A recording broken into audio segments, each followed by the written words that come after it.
Hello students, sequence and series का sum है ये। Let A and B be finite sequence. ये क्या है? एक फाइनाइट सीक्वेंस है विद 9 टर्म्स। उसकी 9 टर्म्स हैं। कौन कौन सी है? A1, A2, A3, A4, A9 defined as follows. उसकी टर्म्स इस तरह से हैं। an इज इक्वल टू 1, वो 1 है। n जो 1 आएगा। If the digit n occurs infinitely many times in the decimal expansion of 4/3। अगर और n is equal to 2 if the digit n occurs odd number of times in the decimal expansion of 4/3, और an is equal to 3 if the digit n occurs an even number of times in the decimal expansion of 4/3। find all the terms of the sequence। हमने sequence है वो find करनी है। बस ये define है, थोड़ा ये डेफिनेशन ये ज़्यादा बड़ी थी तो मैंने कहा ये सम ले लेते हैं। तो हमने क्या पहले A1 फाइंड करना है। A1 क्या होगा कि अगर हम इफ़ द डिजिट n मतलब 1, यहाँ पे an इज इक्वल टू क्या है? 1 है। यानी कि यहाँ पे हमने कंपेयर किया an और A1 को, तो n इज इक्वल टू 1। तो if the digit n occurs infinitely many times, तो पहले तो हम in the decimal expansion of 4/3, तो 4/3 का हम डेसिमल एक्सपेंशन बनाते हैं। 3 1s are 3, 1 फिर 0 ली पॉइंट, 3 3s are 9, 1 फिर 3 3s are 9, 1।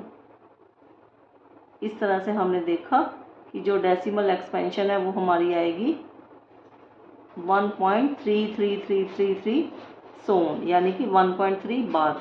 तो अब इसमें देखो आप 1, उसने कहा था अगर वो n है वो कितने बार आता है? Infinite times. इनफाइनाइट टाइम आ रहा है? 1 नहीं आ रहा, 1 बार आ रहा है। तो ये भी इसका मतलब हमारा ये तो इसको सेटिस्फाई नहीं कर रहा।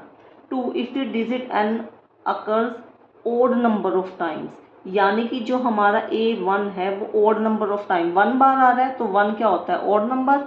एक बार आया तो एक ओड नंबर है, तो ये कितने बार आया? यहाँ हमारा जो सम है वो कहा है कि जो टर्म्स होंगी वो इस तरह से उसकी वैल्यू आएगी कि अगर हम यहाँ पे जो 1 है वो अगर इनफाइनाइट बार आ गया तो उसका नंबर होगा 1। अगर यहाँ पे जैसे A2 है, यहाँ पे A2 लिखा, तो 2 अगर इसमें इनफाइनाइट बार आएगा तो 1 होगा। अगर ओड बार आएगा तो उसकी वैल्यू 2 होगी, और अगर इवन बार आएगा तो उसकी वैल्यू कितनी होगी? 3। समझ में आया? तो यहाँ देखो आप A1 देखना है हमने। A1 अब 1 कितने बार आ रहा है? यहाँ पे ऑड बार आ रहा है ना, 1 बार आ रहा है तो ऑड होता है 1, तो हम ऑड वाला ढूंढोगा। If the digit n occurs odd number of times, तो इसका मतलब A1 बराबर क्या होगा हमारा? 2। तो A1 की वैल्यू आ गई 2। इस तरह से A2 क्या? 2 यहाँ पे n है, n बराबर 2 है। हियर जो n इज इक्वल टू 2, तो 2 इसमें आया एक बार भी? 2 नहीं आया ना, एक बार भी नहीं आया। तो यानी कितने बार आ रहा है 2? 0 बार। 0 क्या होता है? इवन। 0 is even. अब देखो आप इसमें 4/3 में डेसिमल एक्सपेंशन में 2 एक बार भी नहीं आया, यानी 0 बार आया। 0 क्या होता है? इवन। तो अब देखो even if the digit n occurs even number of times in the decimal expansion of 4/3, तो A2 की वैल्यू होगी हमारी 3। तो A2 की वैल्यू होगी हमारी 3। तो अब A3 देखते हैं। यहाँ पे n बराबर क्या है? Here n is equal to 3। अब देखा हमने 3 तो इनफाइनाइट टाइम्स आ रहा है। अब इनफाइनाइट वाला देखो आप, if the digit n occurs infinitely many number of times in the decimal expansion of 4/3, तो हमारा A3 की वैल्यू क्या होगी? 1, क्योंकि जैसे जैसे इसने दी हुई है वैसे वैसे होगी। अब A4 देखते हैं।